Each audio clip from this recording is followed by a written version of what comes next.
ॐ नमः सिद्धेभ्यः।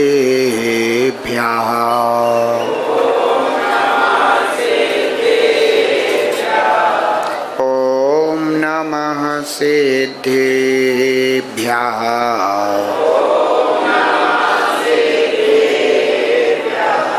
ॐ नमः सिद्धेभ्यः।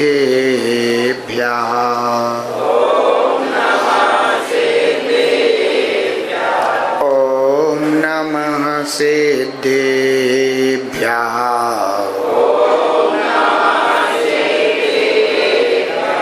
ॐ नमः सिद्धेभ्यः।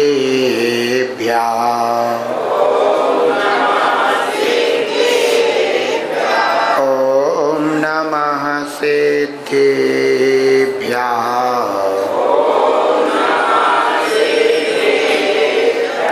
नमः श्री शांतिनाथाय जगच्छांति विधायिने कृष्ण कर्मौघ शांताय शांतये सर्वकर्मणां। नमः श्री वर्धमानाय निर्धोत्कलिलात्मने सालोकानां त्रिलोकानां यद्विद्या दर्पणायते गुरवः पान्तु नो नित्यं ज्ञान दर्शन नायिकाः चारित्रार्णव गंभीरा मोक्षमार्गोपदेशिकाः मोक्षमार्गोपदेशिका। एक विराट श्री आदिनाथ भगवान की, एक विराट श्री चंद्रप्रभ भगवान की, एक विराट श्री शांतिनाथ भगवान की, एक विराट श्री पार्श्वनाथ भगवान की, एक विराट श्री महावीर भगवान की, परम पूजनीय आचार्य भगवान श्री पूज्यपाद स्वामी की, परम पूजनीय आचार्य भगवान श्री समंतभद्र स्वामी की, परम पूजनीय सूर्य अच्छाचार्य गुरुदेव श्री स्वामी विराट सागर जी महाराज की,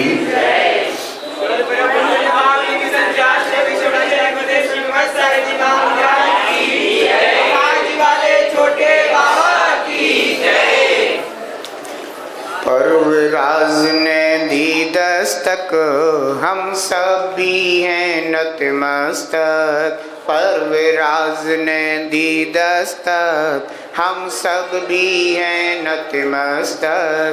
उत्सव खूब मनाएंगे प्राण रहे तन में जब तक। उत्सव खूब मनाएंगे प्राण रहे तन में जब तक।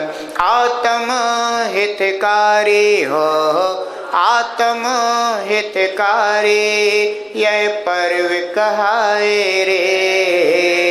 जीवन है पानी की बूंद कब मिट जाए रे। जीवन है पानी की बूंद कब मिट जाए रे। हानि अनहानि हो हानि अनहानि कब क्या घट जाए रे। जीवन है पानी की बूंद कब मिट जाए रे। जीवन है पानी की बूंद कब मिट जाए रे। जीवन है पानी की बूंद।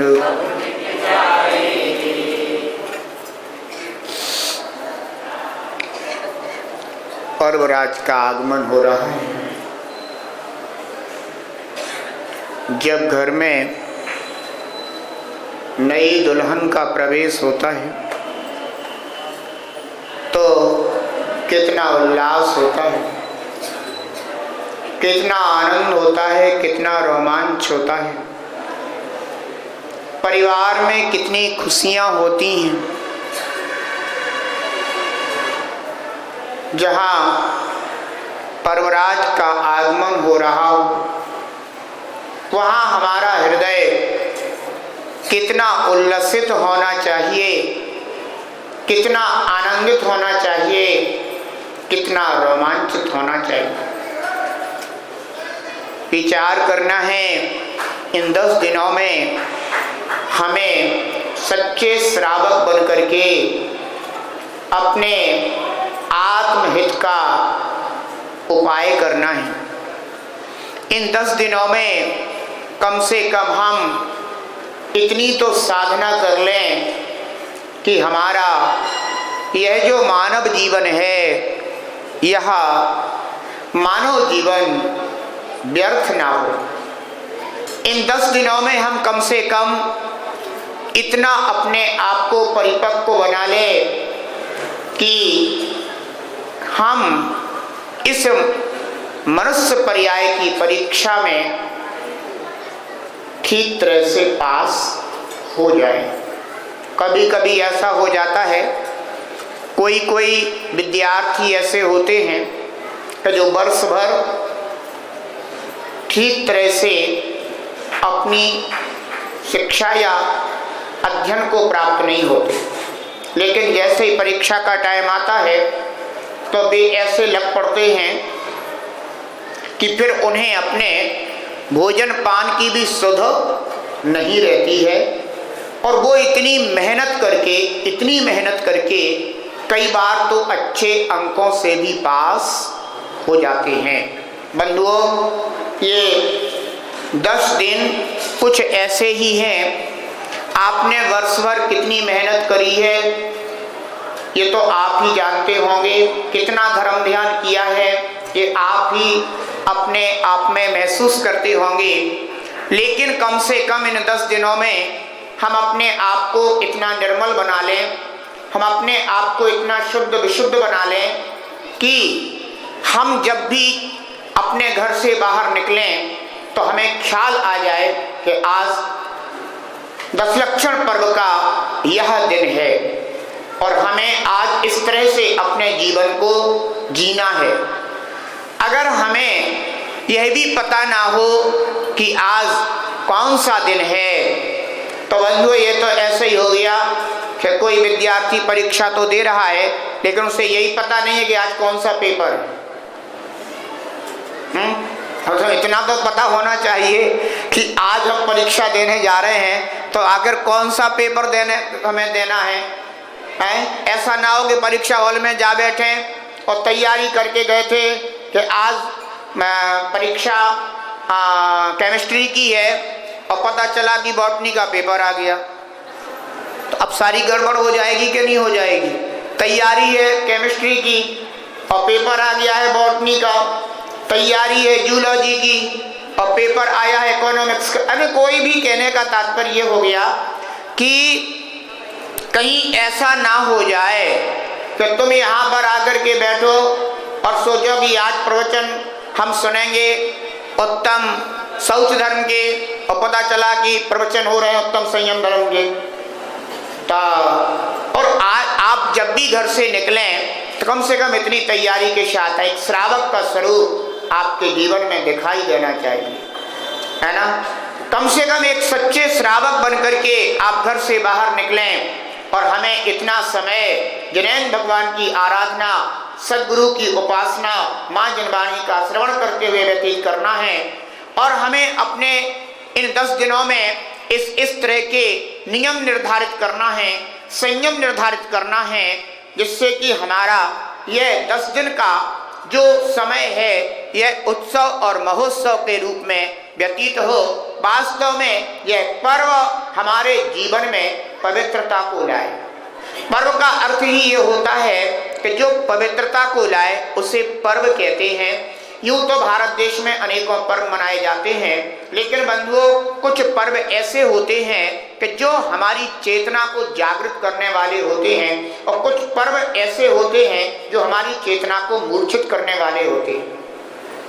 जिन पर्वों में राग रंग की वर्षा होने लग जाए, जिन पर्वों में राग रंग की चर्चा होने लग जाए, जिन पर्वों में राग रंग में आनंद मनाया जाने लग जाए, बंधुओं ये हमारी चेतना को मूर्छित करने वाले पर्व हैं। लेकिन जिन पर्वों में वीतरागता का आनंद आने लग जाए, जिन पर्वों में हमारे अंदर एक ऐसी वीतराग धर्म की उपासना का भाव पैदा हो जाए, अपने आप में रोमांच महसूस होने लग जाए, बंधुओं ये पर्व हमारी चेतना को जागृत करने वाली पर्व हैं। इन 10 दिनों में चेतना को जागृत किया जाता है, सुसुप्त चेतना को जागृत किया जाता है। जैसे कभी कभी कहने लग जाते हैं ना कि देव सो गए हैं, ऐसे तुम्हारे भीतर का देव भी सोया हुआ है। अभी तुम्हारे अंदर का देव, चैतन्य देव सोया हुआ है। इस चैतन्य देव को जागृत करने का यह समय है। फिर कहते हैं कि अब देव उठ गए हैं, वे देव तो उठ जाते हैं, तुम्हारे भीतर का देव कब उठेगा? ये क्या ऐसे ही सोता रहेगा? ध्यान रखो, 10 दिन के लिए अपनी नियमित दिनचर्या बना लें। सुबह 4 बजे से उठना प्रारंभ करें। उठ करके अपने मन में पंच परमेष्ठी मंत्र का स्मरण करें। सामायिक के लिए भी थोड़ा सा समय निकालें। जाप, ध्यान, चिंतन, मनन आदि के लिए अपना थोड़ा सा समय निकालें। नियमित चर्या करके फिर अपने नित्य क्रियाओं के उपरांत मन में अहोभाग्य, सौभाग्य समझते हुए, अनुभव करते हुए और ऐसा मन में विचार करें कि आज हमें इन 10 लक्षण पर्व के धर्मों के दिनों में आज इस धर्म की आराधना करके अपने जीवन को मंगलमय बनाना है, पवित्र बनाना है। आज मैं ऐसी कषाय नहीं करूंगा, आज मैं ऐसे धर्म का अनुभव करूंगा। बंधुओं, कहने का तात्पर्य यह है कि यूं तो 10 दिनों की पूरी तैयारियां आप लोगों ने कर ही ली होंगी, क्योंकि अनेकों घर ऐसे भी होते हैं कि जो 10 दिनों की तैयारी के लिए वर्षों से तैयारियां कर लेते हैं। क्योंकि कुछ लोग ऐसे होते हैं कि वे पारंपरिक हो जाते हैं, रूढ़िपरक हो जाते हैं। और पारंपरिक और रूढ़िपरक ये होता है कि उन्होंने देखा है कि हमारे घर में हरी नहीं खाई जाती थी, है ना, तो अब वे कहते कि हमें भी नहीं खाना है, लेकिन सुखा सुखा के इतना रख लेंगे कि वो सूखा सूखा फिर इन 10 दिनों के काम आएगा। अरे ये तो सोचो जरा जो है ना कि तुमने 10 दिनों की तैयारी यानी कितने दिनों से कर रखी है, वो आसक्ति तुम्हारी कितनी तीव्र है। इससे तो अच्छा था कि फटाफट आता, खाते पीते फुर्सत हो जाते और भगवान का अच्छे भाव पूर्वक धर्म ध्यान करते तो ज्यादा अच्छा रहता। लेकिन आसक्ति तो देखो कब से शुरू हो गई। पर्युषण पर्व जब आएंगे तब आएंगे, लेकिन तुम्हारी तैयारी पर्युषण पर्व की कब से शुरू हो गई है। विचार करना बंधुओं, मूलतः दुख का कारण आसक्ति है, पदार्थ नहीं है। पदार्थ दुख के कारण नहीं होते, पदार्थ में रहने वाली आसक्ति ही दुख का कारण होती है। ठीक है, लेकिन जिनके जितने उत्कृष्ट नियम पल सकें, श्रेष्ठ नियम पल सकें, उतने अवश्य पालन करें। मैं ये नहीं कह रहा हूं कि आप ना पालें, बिल्कुल अच्छी तरह से आप पालन कीजिए, लेकिन आसक्तियों पर जरूर अपनी दृष्टि बनाए रखिए। कौन से पदार्थ हमें बांधते हैं, कौन से पदार्थ हमें आसक्त बनाते हैं, इन पर अगर दृष्टि होगी तो अवश्य ही पर्वराज आपकी मन की पवित्रता को बनाए रखेगा। यूं कह लें कि मन की पवित्रता को आपको ही बनाना है। बाजार की बनी हुई वस्तुओं का 10 दिन के लिए परित्याग कर दीजिए कि हम इन 10 दिनों में कम से कम बाजार की कोई भी बनी हुई वस्तुएं सेवन नहीं करेंगे। इन दिनों में हमारा शुद्ध आचार विचार होना चाहिए, शुद्ध सात्विक रहन सहन होना चाहिए और हम ये 10 दिन धर्म ध्यान पूर्वक व्यतीत करेंगे। इन दिनों में जाप करेंगे, पूजा करेंगे, स्वाध्याय करेंगे, प्रतिक्रमण करेंगे, प्रत्यक्षान करेंगे। इन दिनों में शक्ति के अनुसार तप भी करेंगे। ऐसे अगर आपने श्रावक के आचार विचार को पवित्र करने वाले नियम करे, संकल्प करे, तो अवश्य ही यह पर्वराज आपके लिए बहुत बड़ी उपलब्धि देने वाला होगा। और यदि आपने पारंपरिक तरीके से और इसको मना लिया तो बंधुओं ये सब चीजें तो आती हैं और चली जाती हैं, लेकिन जो हमारी चेतना में जागृति होनी चाहिए, धर्म के प्रति जो हमारी रुचि बनना चाहिए, नियम संयम के प्रति जो हमारी रुचि बनना चाहिए, अगर वह रुचि बनी है तो पर्वराज का उत्सव आपने मनाया है। और यदि आपकी धर्म रुचि पैदा नहीं हुई, व्रत नियम संयम की रुचि पैदा नहीं हुई, स्वाध्याय आदि करने की रुचि पैदा नहीं हुई, तो इसका तात्पर्य हो गया कि पारंपरिक तरीके से तो मना लिया गया, लेकिन आपके लिए कोई विशिष्ट उपलब्धि नहीं हुई है। ध्यान रखना, 26 जनवरी आती है, बच्चे तैयार हो जाते हैं कि 26 जनवरी आ गई है तो कॉपी का एक कागज तो निकाल करके तैयार पहले से रखना ही रखना है। काहे के लिए? क्योंकि जिस दिन मिठाई मिलेगी उस दिन ये कागज ही तो काम आएगा। लेकिन उन दिनों में हमें अपने राष्ट्र के प्रति क्या भाव आया बंधु, उससे कोई प्रयोजन नहीं होता है। ऐसे पर्व पारंपरिक पर्व कहलाते हैं। लेकिन जिन दिनों में हमें ये भाव आ जाए कि आखिर हमें उपलब्धि क्या हुई, हम आज तक स्वाध्याय नहीं करते थे, हमारा स्वाध्याय का नियम हो गया। हम नित्य प्रति जिन मंदिर नहीं आते थे, हमारा नित्य प्रति जिन मंदिर आने का नियम हो गया। हम जिन मंदिर तो आते थे लेकिन पूजन नहीं करते थे, हमारा पूजन करने का नियम हो गया।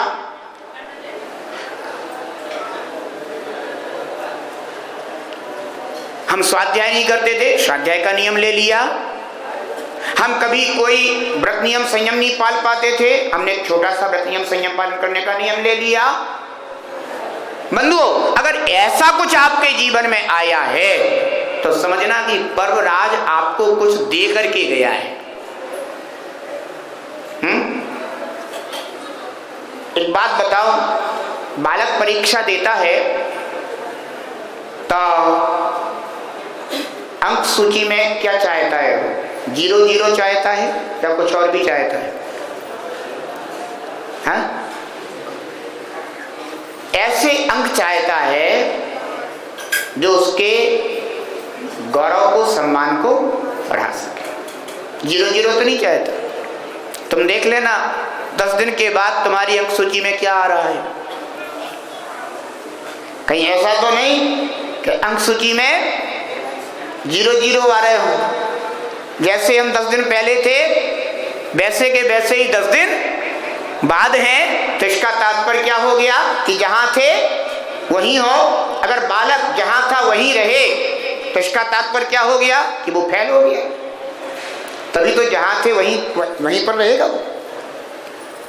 ऐसे ही इन 10 दिनों में चिंतन करना है, विचार करना है कि हमें अपने आप को कैसा बनाना है। कम से कम कुछ नहीं कर सकते तो एक श्रावक तो अपने आप को बना ही लो। गृहस्थ तो सब बने रहते, अपने को श्रावक बनाने की आवश्यकता है। जिन्हें भगवान द्वारा जो बताया हुआ मार्ग है वह मार्ग ही हमारे लिए आत्महितकारी है। जिनेंद्र भगवान ने जो तत्वों का स्वरूप कहा है वह तत्वों का स्वरूप वैसा ही है, ना अन्य है ना अन्य प्रकार से है।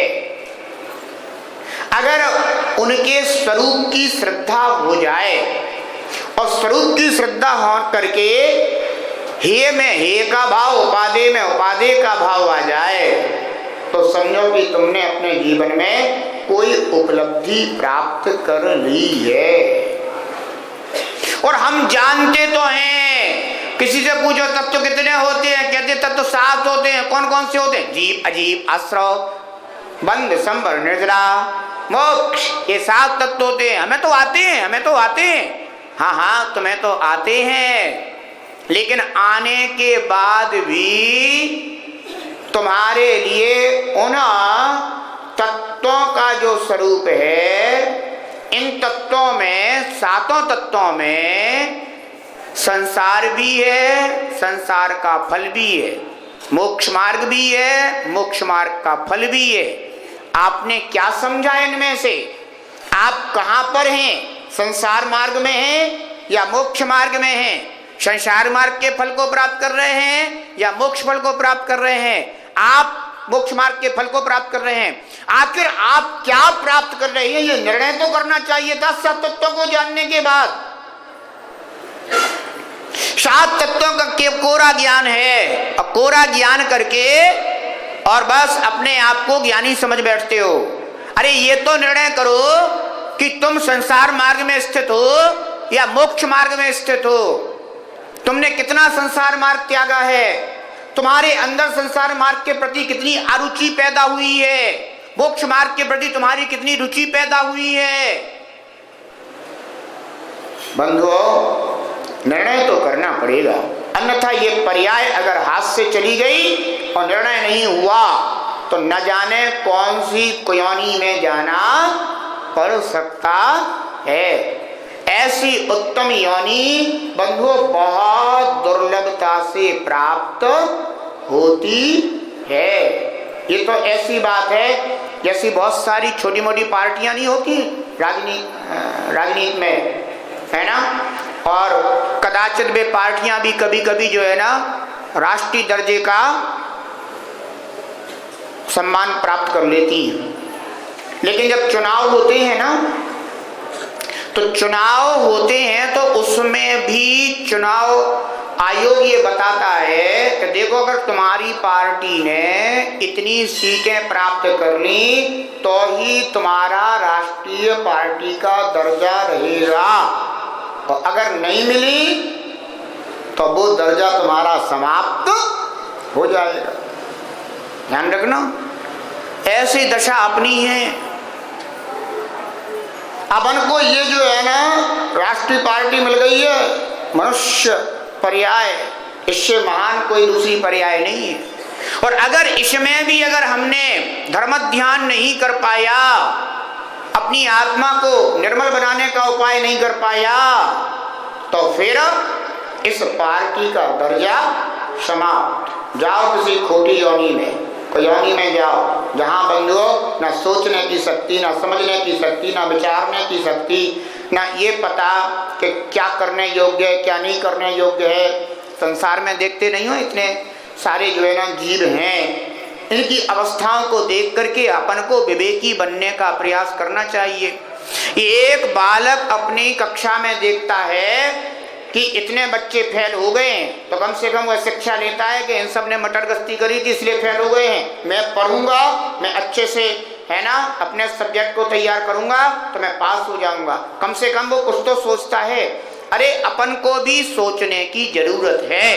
पर्व राज आया है, खुशियां लेकर आया है, उत्सव लेकर आया है, तो क्यों ना हम पर्वराज के इस उत्सव महोत्सव में शरीक होकर के अपने आत्मा को शुद्ध बनाने का प्रयास करें। बंधुओं, अपने जीवन में कुछ ऐसे नियम संयम जरूर होने चाहिए जिनके पालन करने से हमारा आत्मा दृढ़ता के साथ कह सके कि मैं कभी दुर्गति का पात्र नहीं बन सकता हूँ। क्यों? क्योंकि हमारे पास ये व्रत नियम संयम साथ हैं। ध्यान रखना, जिसके पास कुछ होगा नहीं बंधुओं वो से डर लगा रहता है कि पता नहीं मेरा क्या होगा। लेकिन जिसके पास व्रत नियम संयम होगा वो, क्योंकि आचार्य पूज्य पाद स्वामी कहते हैं परम व्रतैः पदम दैवम नामृतैर्वत नारकम छाया तपस्थयोर्भेदा प्रतिपालयतोर्महान्। कहते हैं कि परम व्रतै पदम दैवम। व्रतों को पालन करके, नियम को धारण करके, संयम को धारण करके देव पद प्राप्त करना परम श्रेष्ठ है, अच्छा है ना। ना व्रतै व्रत नारकम। लेकिन अव्रत अवस्था में रह करके नारक पर्याय को प्राप्त करना श्रेष्ठ नहीं। इसका तात्पर्य क्या कहलाया कि आचार्य भगवान ये कह रहे हैं कि अगर आप व्रत आदि, नियम आदि, संयम आदि को धारण करते हैं तो आप अपने आप में आश्वस्त रह सकते हैं कि मेरी कभी दुर्गति नहीं होगी। क्यों? क्योंकि परम व्रतैः पदम दैवम। व्रतों का पालन करने से तो देव पर्याय की प्राप्ति होती है। और जो व्रतों को धारण किए हुए है वो इतना तो जानता है कि देव पर्याय तो कहीं जाने वाली है नहीं। लेकिन हाँ, इन व्रतों के साथ साथ यदि मैं अपने आत्म तत्व का आश्रय करके, आत्म स्वभाव का आश्रय करके उसमें स्थित हो करके परम ध्यान को प्राप्त करूंगा तो देव पर्याय से भी श्रेष्ठ मुक्ति पर्याय को भी मैं प्राप्त कर सकता हूं, केवल ज्ञान पर्याय को प्राप्त कर सकता हूं बंधुओं। लेकिन अगर मैं व्रत नियम संयम को धारण किए हुए उसका पालन कर रहा हूं तो ये बात तो पक्की है कि देव पर्याय तो प्राप्त होना ही होना है। ध्यान रखना, कम से कम व्रत नियम संयम की इतनी महिमा उसे आती है तो वो इतना तो आश्वस्त है। लेकिन जिसके पास कोई व्रत नियम संयम नहीं है वो किस विषय में आश्वस्त है? ना व्रतै व्रत नारक। आश्वस्त है तो और कुछ मिले चाहे नहीं मिले लेकिन नारक पर्याय तो मिल ही जाएगी। जाना चाहता है क्या कोई नारक पर्याय में?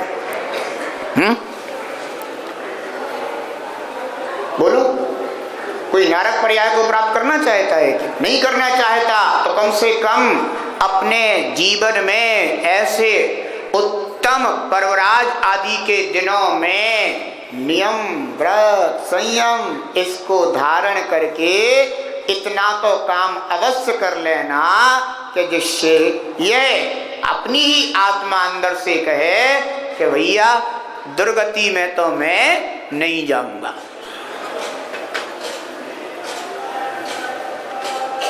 पर्वराज आया है, ऐसी ही सौगात लेकर के आया है, दस्तक दे रहा है तुम्हारे हृदय के द्वार पर कि मैं आया हूं, तुम्हारे हृदय को पवित्र करने आया हूं, तुम्हारे मनो मस्तिष्क को उज्जवल करने के लिए आया हूं, तुम्हारी क्रियाचर्या को सदाचारमय बनाने के लिए आया हूं।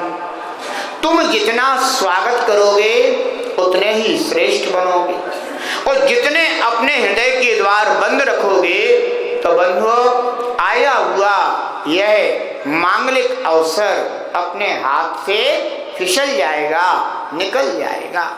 ध्यान रखो, सभी लोग इन 10 दिनों में अपनी दिनचर्या बनाएंगे। सुबह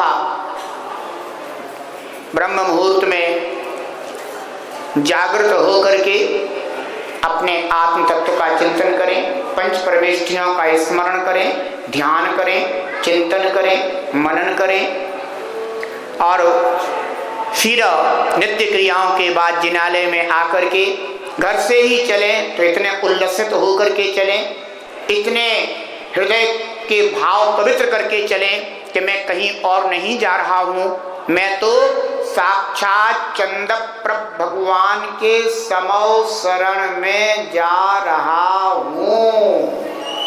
कहाँ? समौ शरण में। ऐसी पवित्र भावना करना चाहिए और ऐसे पवित्र भावों के साथ चलें। हाथ में मांगलिक द्रव्य हो, हाथ में जिनेंद्र भगवान की अर्चा आराधना करने के योग्य जिनवाणी हो। बंधुओं, ऐसी मांगलिक चीजें अगर हाथ में होंगी तो कभी अमांगलिक कार्य इन हाथों से नहीं हो सकते। जब हमारे हाथ में कोई मांगलिक चीजें नहीं होती तो फिर बंधुओं अमांगलिक कार्य करने के लिए हम स्वतंत्र हो जाते हैं, स्वच्छंद हो जाते हैं।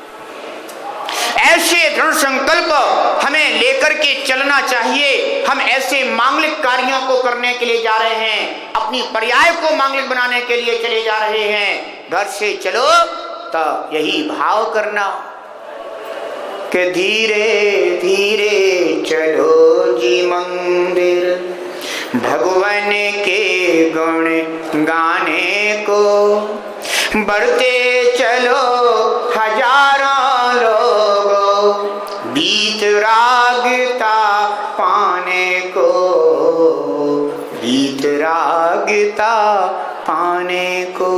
बंधुओं, ऐसे घर से पवित्र भाव लेकर के चलोगे तो अवश्य ही हर दिन में नया नया आनंद होगा, हर दिन में नया नया रोमांच होगा, हर दिन में नई नई ऊर्जा होगी और हर दिन में नई नई शांति का अनुभव होगा।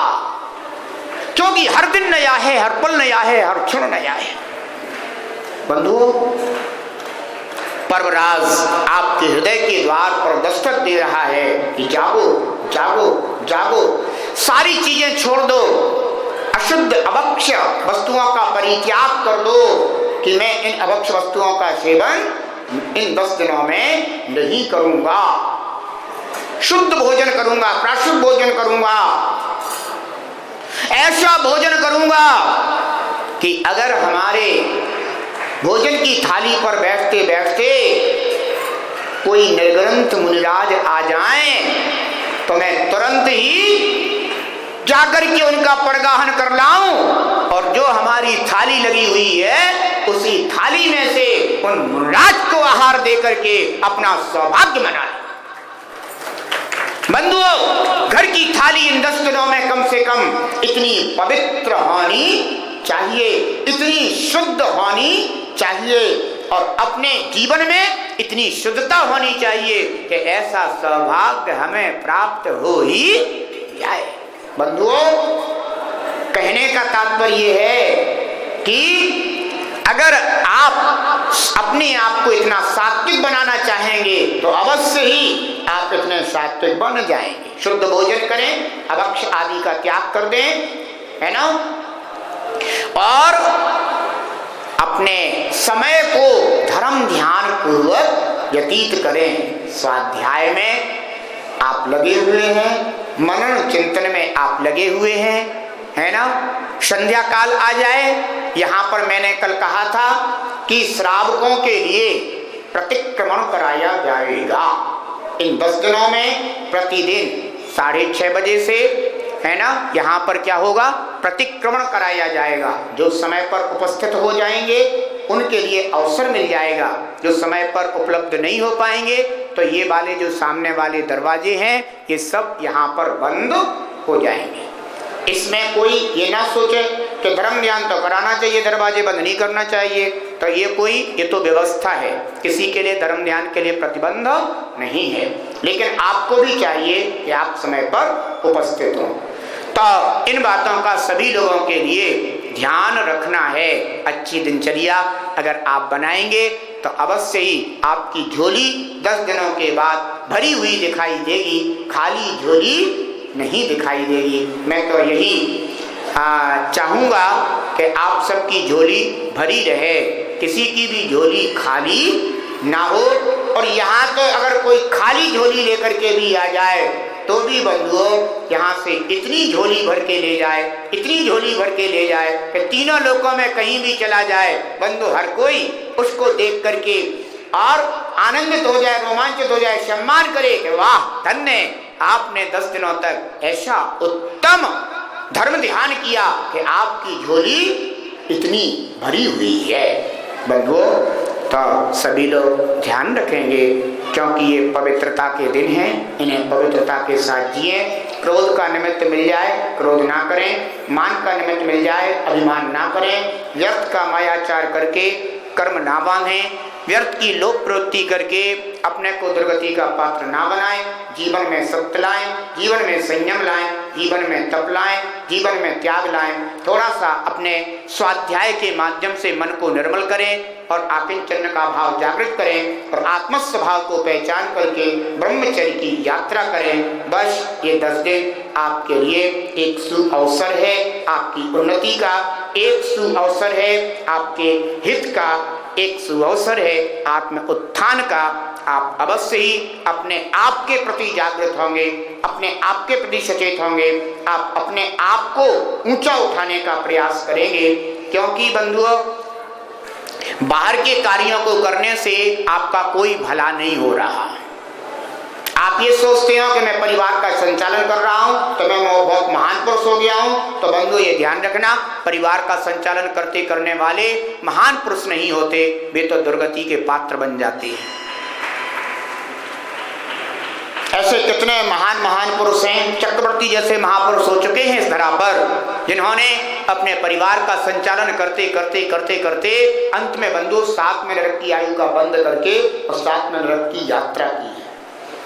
परिवार का संचालन करते कभी किसी का भला नहीं होता, लेकिन इतना जरूर है कि परिवार का संचालन करना ये आपका यथायोग्य कर्तव्य है। उस कर्तव्य का पालन करें, लेकिन अपने आप को सुखी बनाना भी ये आपका कर्तव्य है, ये आपका दायित्व है। आप अपने आप को सुखी बनाने का वही उपाय अवश्य करें, जिससे कि कम से कम दुर्गतियों में जाने से बचे।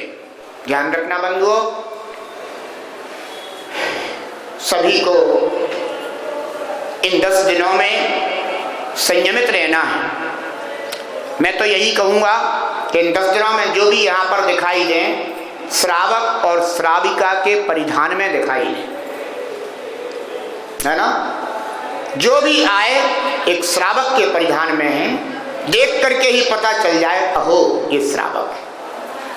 कोई भी व्यक्ति तुम्हें देखे कह दे भैया ये इन लोगों के जो है ना व्रत चल रहे हैं, इसलिए ये ऐसे परिधान में नजर आ रहे हैं।